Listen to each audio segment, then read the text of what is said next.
வணக்கம். Tamil Nadu model schools CLAT. I'm Sivakumar. So CLATல quants நம்ம பார்த்துட்ருக்கோம். ஸோ இன்றைக்கி எபிசோடில் நம்ம என்ன பார்க்க போகிறோம் அப்படின்னா CLAT 2021 கொஷின் பேப்பர்ஸ் பார்க்க போகிறோம். ஸோ CLAT 2021 பொறுத்த வரைக்கும் என்ன டாபிக்ஸ் கேட்டிருக்காங்க அப்படின்னா பர்சன்டேஜில் இருந்தும் ரேஷியோ அண்ட் ப்ரொபோர்ஷன். ஸோ இந்த ரெண்டு டாப்பிக்லேருந்து தான் கொஷின்ஸ் கேட்டிருக்காங்க.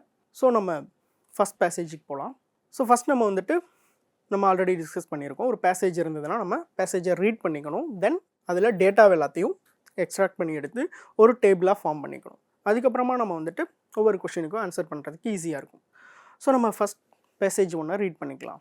2 renowned international software companies, namely Polaris and Contingent, started the business in the year 2007 and both the companies were in competition with each other in profit making. Polaris earned 30% profit in the year 2007 and 2008 and further increased it to 40% in 2009. However, its profit percentage decreased to 20% in the year 2010. On the other hand, Contingent opened with 40% profit in 2007 but slowly decreased to 35% in 2008 and 30% in 2009. Interestingly, both the companies increased their profit percentage in the later year considerably. Polaris increased its profit percentage to 35% in 2011 and 50% in 2012. Simultaneously, Contingent increased its profit percentage to 45% in 2010, 50% in 2011 and reached 60% in the year 2012. As there is a need to understand the income and expenditure for the better performance of both companies in the future, answer the following questions. So நம்ம இப்போ பேசேஜை read பண்ணிட்டோம். So இதில் datas எதெல்லாம் பார்த்து நம்ம extract பண்ணி எடுக்கலாம். So 2 renowned international software companies, Polaris, Contingent. So Polaris and Contingent ரெண்டு கம்பெனி கொடுத்துருக்காங்க. 2007 ரெண்டு பேரும் ஸ்டார்ட் பண்ணியிருக்காங்க அப்படின்னு சொல்லி கொடுத்துருக்காங்க. தென் ப்ராஃபிட் பர்சன்டேஜ் தான் இப்போ நம்ம கொடுக்க போகிறாங்க. ஸோ போலாரிஸோட ப்ராஃபிட் எவ்வளோனா 30% ப்ராஃபிட். எப்போ 2007 அண்ட் 2008. ஸோ ரெண்டு இயர்லேயும் 30% ப்ராஃபிட் ஏர்ன் பண்ணியிருக்கு போலாரிஸ். ஸோ 2009 அடுத்த வருஷம் 40% ஆயிருக்கு இது 2009. ஓகே. ஸோ அதுக்கப்புறம் profit percentage decreased to 20% in the year 2010. So 2010 20% ஆயிருக்கு அப்படின்னு சொல்லி கொடுத்துருக்காங்க. ஸோ போலாரிஸில் 2007, 2008, 2009 அண்ட் 2010க்கான ப்ராஃபிட் பர்சன்டேஜ் கொடுத்துருக்காங்க. அடுத்து கான்டிஜென்ட்டோட ப்ராஃபிட் பர்சன்டேஜ் என்ன கொடுத்துருக்காங்கன்னா 40% in 2007, 35% in 2008, then 30% in 2009. Okay. So அடுத்து என்ன கொடுத்துருக்காங்கன்னா போலாரிஸ் 2011 35% ப்ராஃபிட் பர்சன்டேஜ் கொடுத்துருக்காங்க. 2012 50% கொடுத்துருக்காங்க. தென் கான்டிஜென்ட்டுக்கு profit percentage 45% in 2010 and 50% in 2011. Then 60% in the year 2012. So இப்போது இதெல்லாத்தையும் நம்ம ஒரு டேபிளாக ஃபார்ம் பண்ணிக்கலாம். எப்படின்னா இயர் இருக்குது 2007 2012 வரைக்குமான ப்ராஃபிட் பர்சன்டேஜ் ரெண்டு கம்பெனிக்குமே கொடுத்துருக்காங்க, போலாரிஸ் அண்ட் கான்டிஜென்ட். ஸோ இதெல்லாமே நம்ம பேசேஜில் எடுத்து எழுதிடலாம். ஓகே. ஸோ இப்போ நம்ம கொஷின்ஸ்க்கு போகலாம். So first question number 136. What is the increase in profit of Contingent company in percentage from year 2011 to 2012?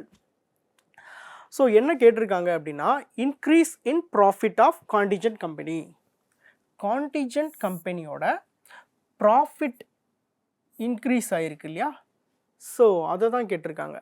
2011 2012க்கு கால்குலேட் பண்ணோம். ஸோ ப்ராஃபிட் இன் 2011 எவ்வளோன்னு பார்த்தோன்னா contingent company 2011 and 12.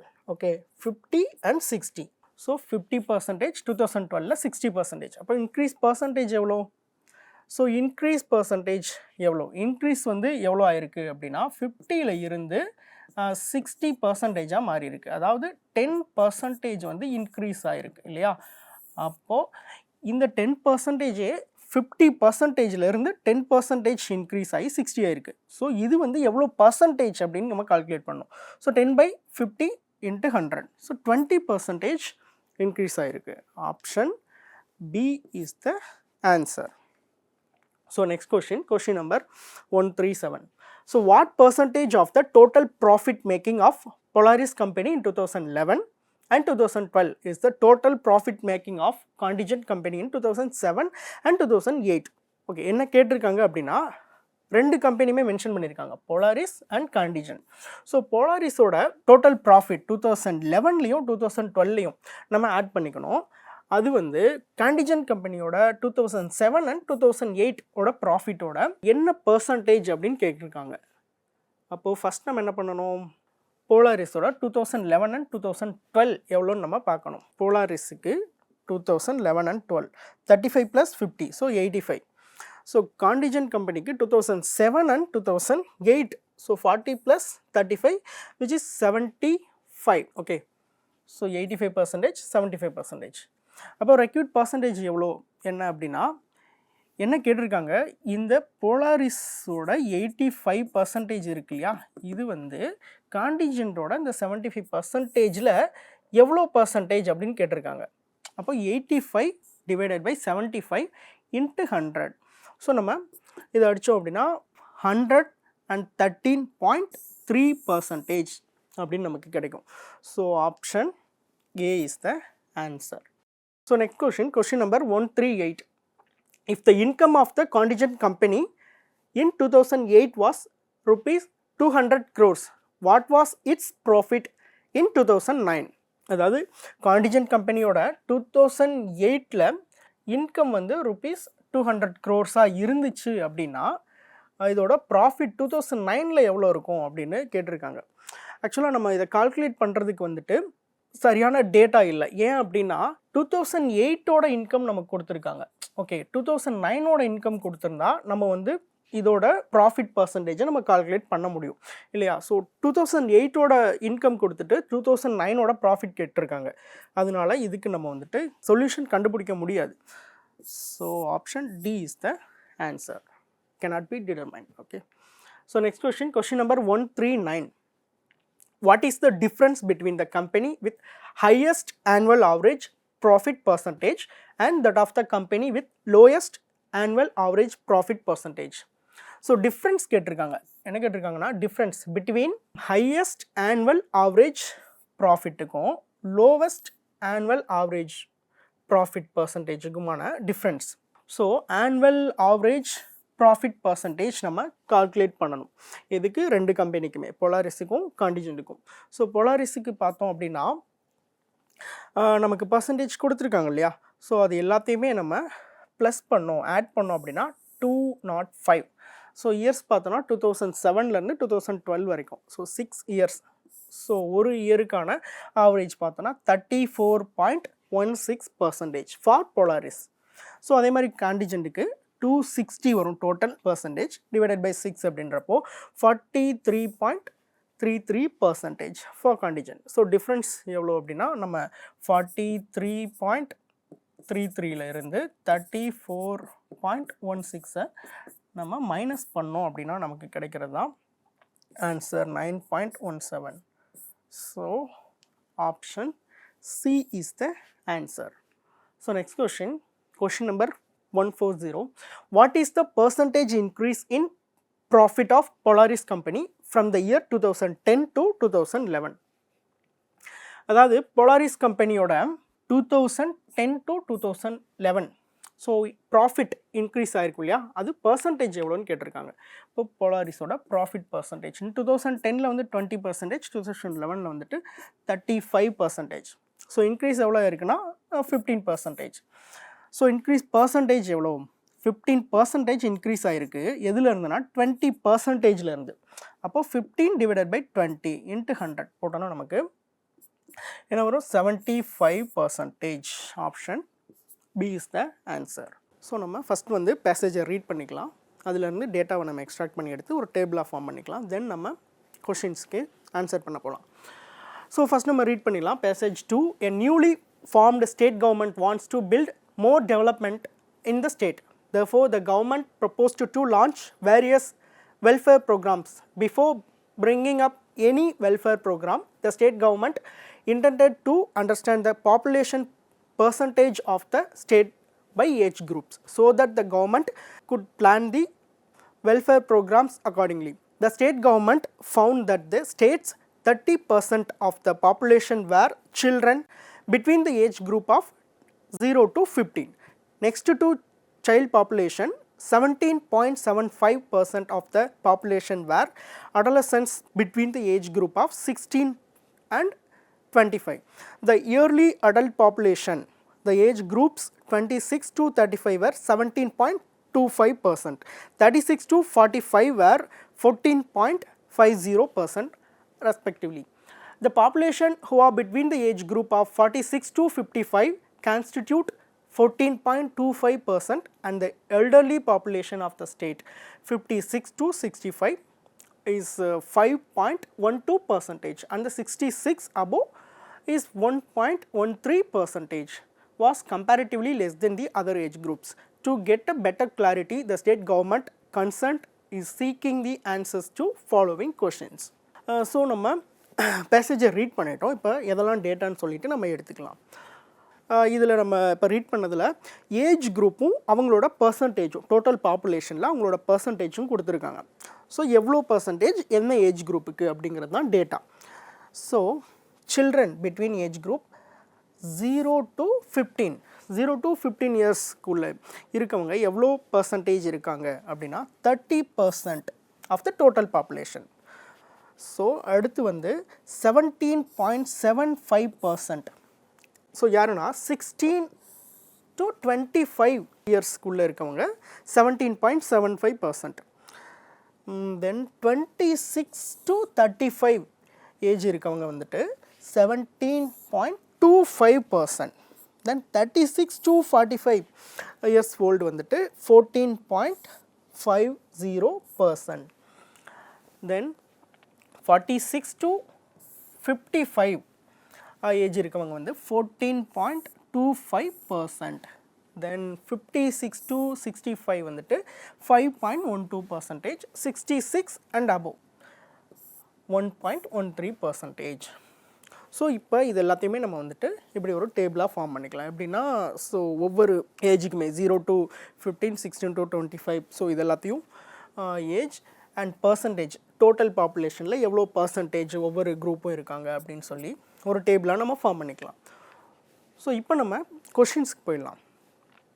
So first question number 141. Out of every 5,600 persons, what is the number of persons below the age of 26 years? So என்ன கொடுத்துருக்காங்க அப்படின்னா total நமக்கு கொடுத்துருக்காங்க 5,600 அப்படின்னு சொல்லிட்டு. ஸோ இதில் 26 இயர்ஸுக்கும் கம்மியாக ஏஜ் இருக்கவங்க எவ்வளோ பேர் அப்படின்னு கேட்டிருக்காங்க. அப்போது டோட்டல் நமக்கு கொடுத்துருக்காங்க 5,600 அப்படின்னு சொல்லி. So percentage of persons below 26 age நமக்கு கேட்டிருக்கிறதுனா 26 ஏஜுக்கு கம்மியாக இருக்கவங்க.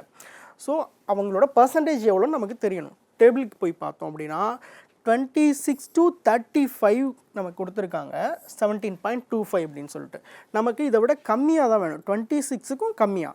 அப்போது இவங்களும் 26க்கும் கம்மியான ஏஜ் இருக்கவங்க தான், இவங்களும் 26க்கு கம்மியாக ஏஜ் இருக்கவங்க தான். அப்போ நம்ம இந்த ரெண்டையுமே எடுத்துக்கணும் இல்லையா. ஸோ 30 + 17.75 அதுதான். ஸோ டோட்டலாக நமக்கு வந்து 47.75% வருவாங்க இல்லையா. ஸோ இவங்க தான் வந்து 26 ஏஜுக்கும் கம்மியாக இருக்கவங்க. அப்போது பர்சன்டேஜில் இருக்குது, நமக்கு வந்து நம்பர்ஸில் வேணும். 47.75% by 100 இன்ட்டு டோட்டல் எவ்வளோ 5,600 அவ்வளோதான். ஸோ நம்ம அடித்தோம் அப்படின்னா நமக்கு வந்துட்டு 2,674. ஸோ இவ்வளோ பேர் வந்து 26 ஏஜுக்கும் கம்மியாக இருக்காங்க. Option D is the answer. So next question number 142. There are 400 million people below 36 years. How many million approximately people are in the age group 56 to 65. அதாவது டேட்டா என்ன கொடுத்துருக்காங்க அப்படின்னா 400 மில்லியன் பீப்புள் வந்துட்டு பிலோ 36 இயர்ஸ் அப்படின்னு கொடுத்துருக்காங்க. அப்படின்னா என்ன கேட்டிருக்காங்க, 56 to 65 ஏஜ் இருக்கவங்க வந்து எவ்வளோ பேர் இருக்காங்க அப்படின்னு கேட்டிருக்காங்க. மில்லியன்ஸில் அப்ராக்சிமேட் டேட்டா, நியர்பை டேட்டா நமக்கு கிடைச்சா ஓகே அப்படின்னு சொல்லி கொடுத்துருக்காங்க.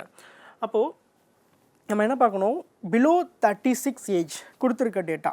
ஓகே, நம்பர் ஆஃப் பிலோ 36 வந்து 400 மில்லியன் கொடுத்துருக்காங்க. நமக்கு வந்து டோட்டல் நம்பர் ஆஃப் பீப்புள் தெரியணும். பிலோ 36 எவ்வளோ இருக்காங்கன்னு கொடுத்துருக்காங்க. 56 to 65 கேட்டிருக்காங்க. அப்போ நமக்கு டோட்டல் தெரிஞ்சால் தான் நம்மளால் வந்து 56 to 65 எவ்வளோன்னு நம்ம கண்டுபிடிக்க முடியும் இல்லையா.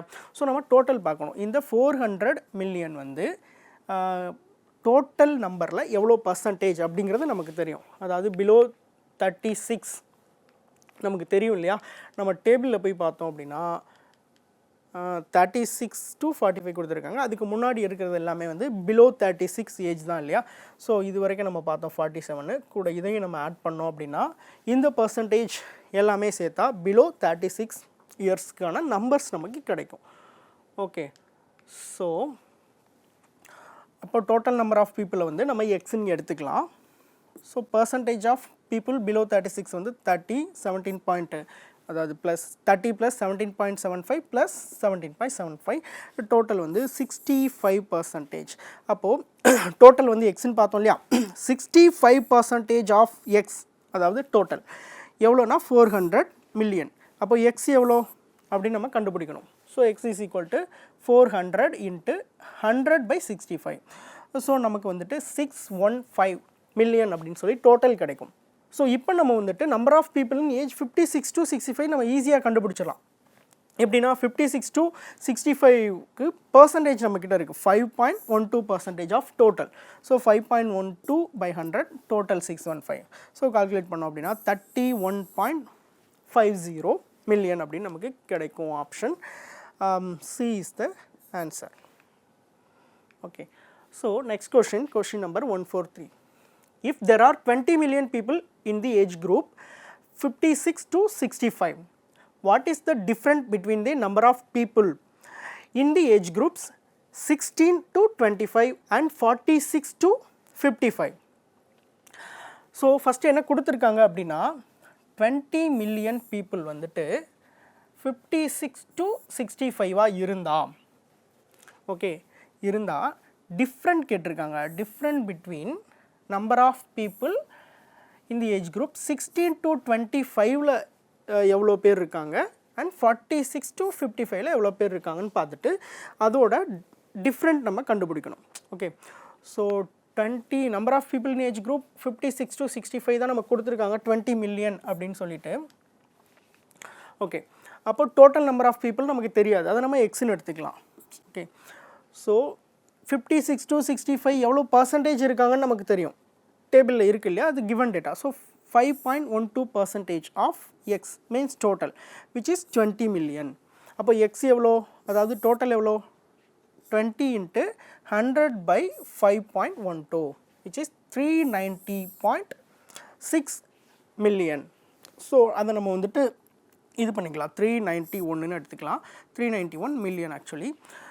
ஸோ என்ன கேட்டிருக்காங்கன்னா age group 16 to 25 and 46 to 55 எவ்வளோ நம்பர் இருக்காங்க நம்ம கால்குலேட் பண்ணோம். பர்சன்டேஜ் நமக்கு இருக்குது, டேபிளில் இருக்குது இல்லையா. ஸோ ரெக்யூட் பர்சன்டேஜ் எவ்வளோ, ஸோ இதிலேருந்து இதை மைனஸ் பண்ணிட்டோம் அப்படின்னா நமக்கு என்ன வரும், 3.5% தான் வந்து நமக்கு required percentage. So 3.5% of total which is 391. 3.5/100 × 391 நம்ம கால்குலேட் பண்ணோம்னா 13.67 மில்லியன் அப்படின்னு நமக்கு ஆன்சர் வரும். பட் ஆப்ஷனில் வந்துட்டு இந்த ஆன்சர் இல்லை, 13.67 வந்து நம்மளோட ஆப்ஷனில் கொடுக்கல.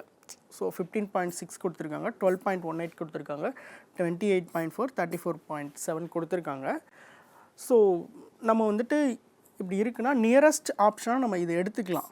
But not correct. Exact answer வந்து இதுதான். ஓகே, ஸோ நெக்ஸ்ட் கொஷின் போகலாம். Question number 144. If the difference between the number of people in the age groups 46 to 55 and 26 to 35 is 15.75 million. Then total population of the state is approximately. So என்ன கொடுத்துருக்காங்க அப்படின்னா difference கொடுத்துருக்காங்க. எதோட difference? Between number of people in the age groups 46 to 55க்கும் 26 to 35க்கும். So இதோட difference வந்து 15.75 மில்லியனாக இருக்குது. அப்படின்னா டோட்டல் பாப்புலேஷன் எவ்வளோன்னு கேட்டிருக்காங்க. ஸோ ரொம்ப சிம்பிளான ஒரு கொஷின். எப்படின்னா difference between number of people in 46 to 55 26 to 35 எவ்வளோ அப்படின்னா கொடுத்துருக்காங்க. இதோட பர்சன்டேஜ் நமக்கு தெரியும் இல்லையா? ஸோ 46 to நம்ம வந்து டேபிளில் போயிட்டு பார்த்தோம் அப்படின்னா 46 to 55க்கு வந்து 14.25. ஸோ 26 to 35க்கு வந்து 17.25. ஸோ இதிலேருந்து இதை மைனஸ் பண்ணிடணும். ஓகே, இப்போ 17.25லேருந்து 14.25 மைனஸ் பண்ணோம்னா 3% நமக்கு கிடைக்கும். ஸோ இந்த டிஃப்ரென்ஸ் வந்து 3%. இந்த 3% தான் 15.75. ஓகே, இங்கே போட்டிருக்கோம் இல்லையா? நம்ம வந்து டோட்டல் நமக்கு தெரியாது. ஸோ டோட்டல் நம்ம எக்ஸ்ன்னு எடுத்துக்கலாம்.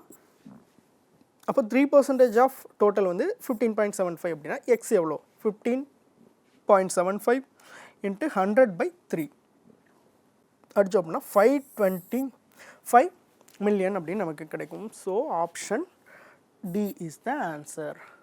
So question number 145.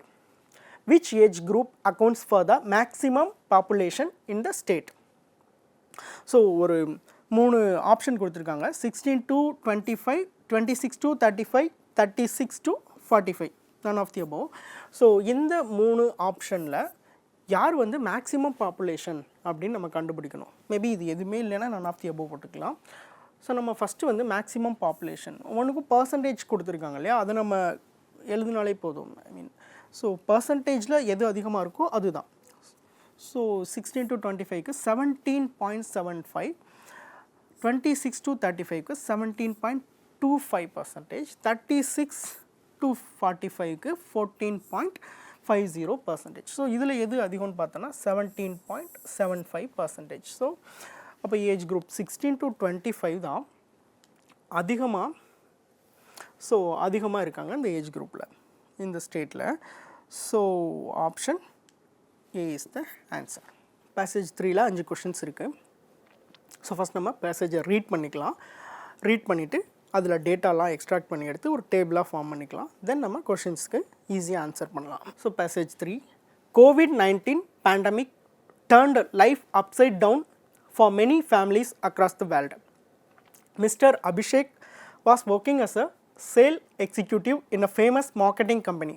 Due to COVID-19 pandemic, lockdown and restrictions, Mr. Abhishek was not able to achieve his monthly targets, which resulted in the reduction of his salary.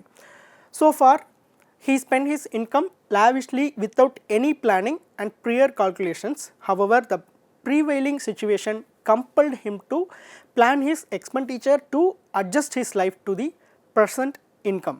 Therefore, he analyzed his spendings of last year 2019 so that he can plan his present year 2020 spendings.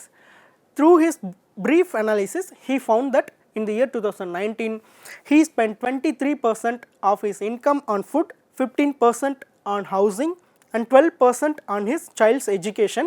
For his transport, he spent 10% and for clothing of his family, he spent 10%. In the meanwhile, Mr. Abhishek also saved 15% of his income in the year 2019 and the remaining 20% of expenditure he kept as other spendings. Answer the following questions to provide deeper insight to Mr. Abhishek. Okay, இப்போ நம்ம பேசேஜை read பண்ணிட்டோம். So இப்போ நம்ம இதில் வந்து data எல்லாத்தையும் எடுத்து எழுதிடலாம். ஸோ என்ன கொடுத்துருக்காங்க அப்படின்னா மிஸ்டர் அபிஷேக் அப்படின்றவரோட 2019ஓட எக்ஸ்பெண்டிச்சர் பர்சன்டேஜில் கொடுத்துருக்காங்க. ஓகே, அவரோட இன்கம்லேருந்து எவ்வளோ பர்சன்டேஜ் வந்து எக்ஸ்பெண்டிச்சர் அப்படின்னு சொல்லி கொடுத்துருக்காங்க. 23% ஆஃப் ஹிஸ் இன்கம் வந்து ஃபுட்டுக்காக அவர் வந்து அவரோட இன்கம்லேருந்து 23% வந்து ஸ்பெண்ட் பண்ணியிருக்காரு. So 15% for housing, 12% for his child's education, then for his transport வந்துட்டு 10%. ஓகே, க்ளோத்திங்காக 10%. தென் சேவிங்ஸ், ஸோ சேவிங்ஸில் ஒரு 15%. ஓகே, தென் ரிமைனிங் 20% வந்து அதர் ஸ்பெண்டிங்ஸ் அப்படின்னு சொல்லி எடுத்து வச்சுருக்காரு. ஓகே, இப்போது இதை நம்ம வந்து ஒரு டேபிளாக ஃபார்ம் பண்ணிடலாம். எக்ஸ்பென்சஸ் என்னென்னலாம் எக்ஸ்பென்சஸ் அப்படின்னு சொல்லிட்டு, ஸோ நம்ம இதில் இது பண்ணிவிட்டு அதோட பர்சன்டேஜ் எவ்வளோ அப்படின்னு சொல்லி நம்ம மார்க் பண்ணிடலாம். ஸோ அவரோட டோட்டல் அமௌண்ட் எவ்வளோ அப்படிங்கிறதையும் நம்ம வந்துட்டு கால்குலேட் பண்ணிடலாம். இந்த கொஷினில் வந்துட்டு ஒரு சின்ன மிஸ்டேக் இருக்குது. என்ன அப்படின்னு பார்த்தோன்னா, இந்த பர்சன்டேஜ் இருக்கு இல்லையா, இது நமக்கு இது எல்லாத்தையும் நம்ம ஆட் பண்ணால் 100 வரணும். பட் நமக்கு இங்கே என்னென்னா 105% வரும், which is a mistake. But நம்ம வந்துட்டு இதை 100ன்னு எடுத்து இந்த சம்ஸ் எல்லாத்தையும் நம்ம சால்வ் பண்ணலாம். அப்போ தான் நமக்கு வந்து ஆன்சர்ஸ், இதில் இருக்க ஆன்சர்ஸ் வரும். இந்த அமௌண்ட்டெல்லாம் நம்ம ஃபில் பண்ணணும்னா அவரோட இன்கம் எவ்வளோ நமக்கு தெரியணும் இல்லையா, அது நமக்கு அது கொஷின் நம்பர் 146 கொடுத்துருக்காங்க. ஸோ கொஷினை நம்ம ரீட் பண்ணிடலாம். If the total amount spend during the year 2019. So நமக்கு வந்துட்டு என்னென்ன இதுக்காக எவ்வளோ பர்சன்டேஜ் ஸ்பெண்ட் பண்ணியிருக்காரு அப்படின்னு நமக்கு தெரியும். அதை வந்து அமௌண்ட்டாக எழுதணும் இல்லையா. ஸோ இன் ருப்பீஸில் அதை நம்ம எப்படி எழுதுறது அப்படின்னா, அதுக்கு நமக்கு டோட்டல் நமக்கு கொடுத்துருக்கணும். ஸோ அந்த டோட்டல் ஸ்பெண்டிங்ஸ் வந்து ஃபஸ்ட் கொஷினில் கொடுத்துருக்காங்க. ஸோ நம்ம கொஷின் நம்பர் 146 ஃபஸ்ட் கொஷின் நம்ம ரீட் பண்ணலாம். If the total amount spend during the year 2019 was rupees 56,000. What was the amount spent on food? Okay, அதாவது 2019ல் இவர் மொத்தமாக இவ்வளோ செலவு பண்ணியிருக்காரு, ஸ்பெண்ட் பண்ணியிருக்காரு. அப்படின்னா ஃபுட்டுக்கு மட்டும் அவர் எவ்வளோ செலவு பண்ணியிருக்காரு அப்படிங்கிறது நமக்கு தெரியும். ஓகே, ஃபுட்டுக்கு வந்து டேபிளில் பார்த்தோம்ல 23% வந்து ஃபுட்டுக்காக ஸ்பெண்ட் பண்ணியிருக்காரு. So 23% of 56,000, 23/100 into 56,000. ஸோ இதை நம்ம இன்ட் பண்ணோம் அப்படின்னா நமக்கு என்ன வரும், 12,880. So option B is the answer. So next question number 147. So நம்ம இதுக்கு முன்னாடி நம்ம வந்துட்டு என்ன பண்ணிடலாம் அப்படின்னா, இந்த 56,000 வச்சு நம்ம இது எல்லாமே கால்குலேட் பண்ணி ஃபில் பண்ணிடலாம். ஸோ டோட்டல் அமௌண்ட் வந்து 56,000 அப்படின்னு வச்சுட்டு, டோட்டல் 56,000 அப்படின்னு வச்சுட்டு நம்ம 23%, 56,000ல் 23% எவ்வளோனா 12,880. அதே மாதிரி ஒவ்வொன்றுக்கும் நம்ம கால்குலேட் பண்ணி ஃபில் பண்ணிடலாம். ஓகே, ஸோ ஃபில் பண்ணிவிட்டு question number 147. If the total amount spent was 56,000 rupees, how much money was spent on clothing and housing together? So clothingum housingum நம்ம சேர்த்து எவ்வளோ அப்படின்னு கேட்டிருக்காங்க. So clothing and housing, okay, எவ்வளோ 10 + 15, 25% of 56,000. இல்லை அப்படின்னா நம்ம இதை தனித்தனியாக கண்டுபிடிச்சிருக்கோம் இல்லையா, 8,400 அண்ட் 5,600 ரெண்டையும் நம்ம ப்ளஸ் பண்ணோம் அப்படின்னா நமக்கு வந்து 14,000 கிடைக்கும். Option C is the answer. So next question number 148. What was the ratio of the total amount of money spend on housing to that spend on education? அதாவது ரேஷியோ கேட்டிருக்காங்க. எதுக்குன்னா ஹவுசிங் டு எஜுகேஷன். நம்ம ரேஷியோவை பற்றி நம்ம பார்க்கும்போது ரொம்ப முக்கியமான விஷயத்தை எப்பயுமே ஞாபகத்தில் வச்சுக்கணும். இந்த ஆர்டரை நம்ம மாற்றிடக்கூடாது. இங்கே என்ன கொடுத்துருக்காங்க, ஹவுசிங் டு எஜுகேஷன். இந்த ஆர்டரை நம்ம கரெக்டாக ஞாபகம் வச்சுக்கணும். ஸோ ஹவுசிங்க்கு எவ்வளோ, 8,400 நம்ம டேபிளில் ஃபில் பண்ணியிருக்கோம். எஜுகேஷனுக்கு வந்து 6,720. ஸோ ரெக்யூட் ரேஷியோனா ஹவுசிங் டு எஜுகேஷன். அப்போ housing first, education next. So நம்ம இதை அடித்தோம் அப்படின்னா 5:4. So next question number 149. If the total expenditure of the family for the year 2019 was 56,000 rupees, what was the amount saved by the family during the year? அதாவது 2019ல் டோட்டலாக அவர் வந்து இவ்வளோ செலவு பண்ணியிருக்காரு அப்படின்னா அவரோட சேவிங்ஸ் எவ்வளோ அப்படின்னு கேட்டிருக்காங்க. ஸோ சேவிங்ஸுக்கு வந்து பர்சன்டேஜ் கொடுத்துருந்தாங்க இல்லையா, எவ்வளோனா 15%. ஸோ 15% ஆஃப் 56,000 அதுதான் அவரோட சேவிங்ஸ். ஸோ இது நம்ம டேபிளில் கால்குலேட் பண்ணி ஃபில் பண்ணியிருக்கோம். So which is 8,400. Option A is the answer. So next question number 150. If the total amount spent during the year 2019 was 56,000, the amount spent on other spendings and clothing together was higher than. So என்ன கேட்டிருக்காங்க அப்படின்னா, first வந்து 2019 டோட்டலாக 56,000 spend பண்ணியிருக்காரு அப்படின்னா, other ஸ்பெண்டிங்ஸும் க்ளோத்திங்கும் ரெண்டையும் add பண்ணோம் அப்படின்னா அது வந்து இங்கே கொடுத்துருக்க 4 ஆப்ஷனில் எதை விட அதிகமாக இருக்குது அப்படின்னு நம்ம கண்டுபிடிக்கணும். ஸோ ஆப்ஷன் ஒன்றுனையும் நம்ம வந்துட்டு இது பண்ணிக்கலாம். ஃபஸ்ட்டு வந்து அதர்ஸ் அண்ட் க்ளோத்திங் ப்ளஸ் பண்ணால் எவ்வளோ வரும்னு நம்ம கண்டுபிடிச்சிக்கணும். அதர்ஸ் வந்து 11,200, க்ளோத்திங் வந்து 5,600. ஸோ டோட்டல் வந்து 16,800. இப்போது ஃபஸ்ட்டு ஆப்ஷன் ஹவுசிங்கும் எஜுகேஷனையும் ஆட் பண்ணுறோம். ஓகே, ஸோ ஆட் பண்ணால் நமக்கு வந்து 15,120 வருது. ஓகே, இதை விட இது அதிகமாக இருக்கா? எஸ். ஓகே, ஃபஸ்ட் ஒன்றை விட இது அதிகமாக தான் இருக்குது. தென் செகண்டுக்கும் போகலாம். நம்ம ஃபுட் அண்ட் டிரான்ஸ்போர்ட் இதை நம்ம கால்குலேட் பண்ணுறோம் அப்படின்னா 18,480. ஸோ இதை விட அதிகமாக இருக்கா? இல்லை, இதுதான் அதிகமாக இருக்குது. Third one food and housing, இது வந்து 21,280. இதுவும் வந்து இதை விட அதிகமாக இருக்குது. Option D housing and savings பார்த்தாலும் 16,800. ஆக்சுவலாக ரெண்டு ஈக்குவலாக இருக்குது. நமக்கு கொஷின் என்னென்னா ஹையர் வாஸ் ஹையர் தென். கண்டிப்பாக இது அதர் ஸ்பெண்டிங்ஸும் க்ளோத்திங்கும் நம்ம ஆட் பண்ணால் அதை விட அதிகமாக இருக்கணும் இந்த இருக்கிற ஆப்ஷனில். ஸோ ஆப்ஷன் ஏ தான் வந்து கரெக்ட் ஆன்சர். ஓகே, 15,120 விட இது அதிகமாக இருக்குது. So option A is the answer. நன்றி.